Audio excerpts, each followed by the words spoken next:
Hey everyone, I'm Sing. I'm going to be showing you guys how I do coffer runs in Blackrock Depths. For this run, stealth is a necessity, so you must be either a rogue or a druid. Obviously, I'm partial to druids, but rogues are okay.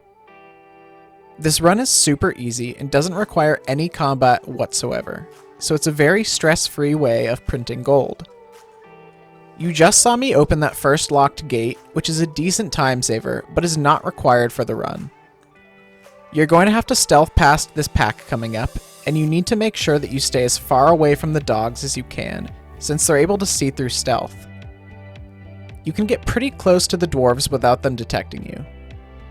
After that, you can break stealth to run a little bit and save some time, but if any of the paths don't work out in your favor, you might have to stealth by them.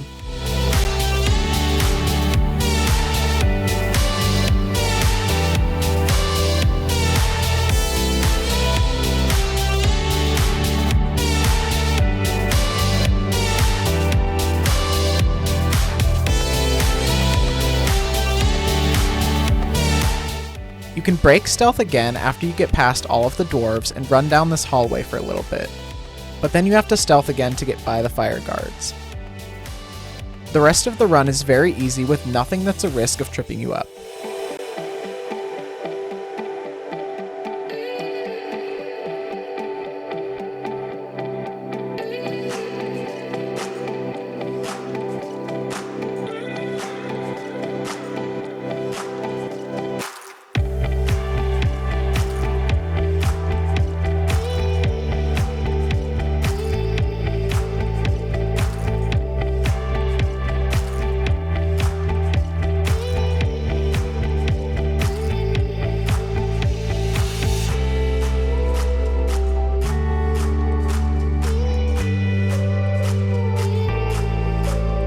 Next, make your way through the golem room here.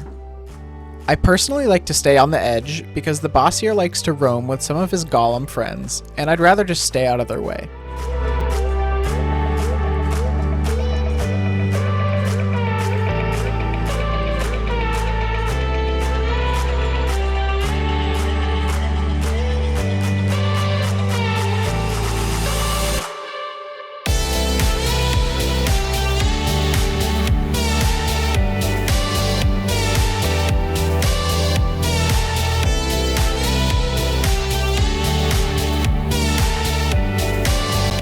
Make a left out of this door here, and then another left into the black vault.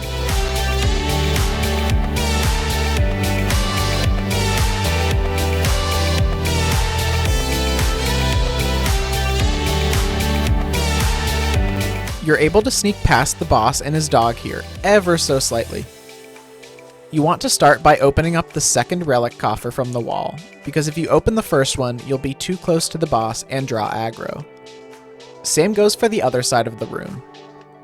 Because of this, you can only open 10 coffers per run, but that's plenty.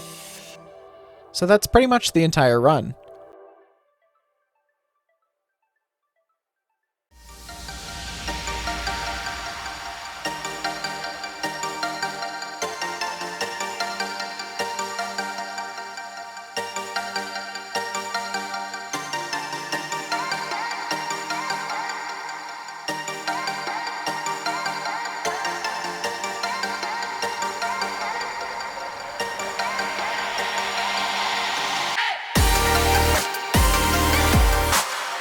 When you're done looting the coffers, you'll want to log out so that you can reset with your other toon. If you don't have a second account, get a friend to help you get your toons in the same party and make your resetting toon the party leader. After you reset, you can log back in on your druid or rogue and you'll be right at the beginning of the dungeon, ready to go again. I'm going to go ahead and let you guys watch me loot and enjoy the music, and I'll be back in a bit.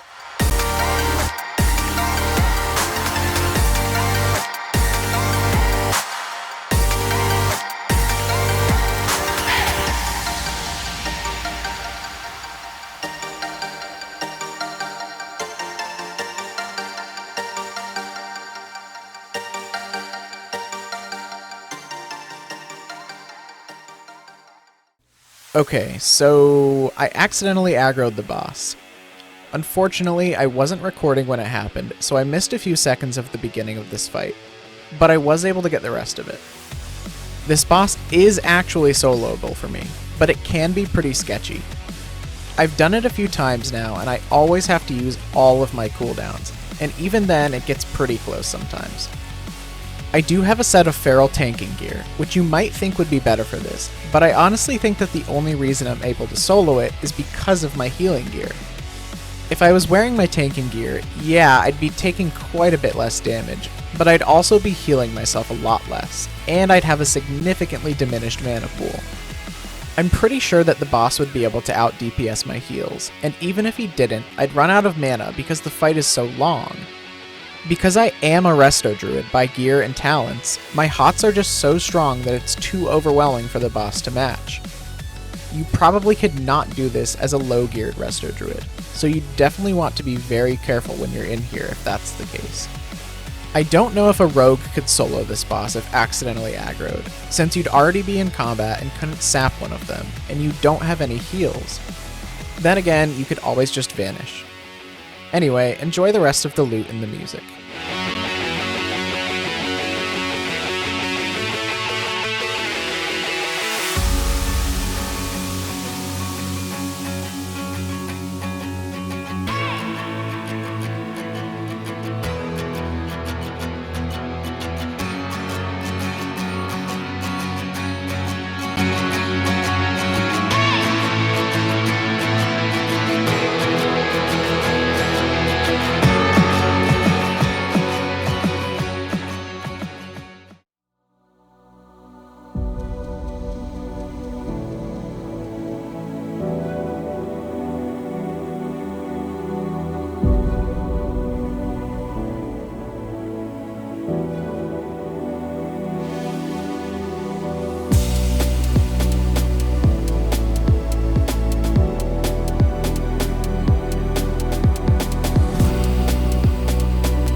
So we're done with all 5 runs and ready to vendor our grays, open our gem sacks, and disenchant.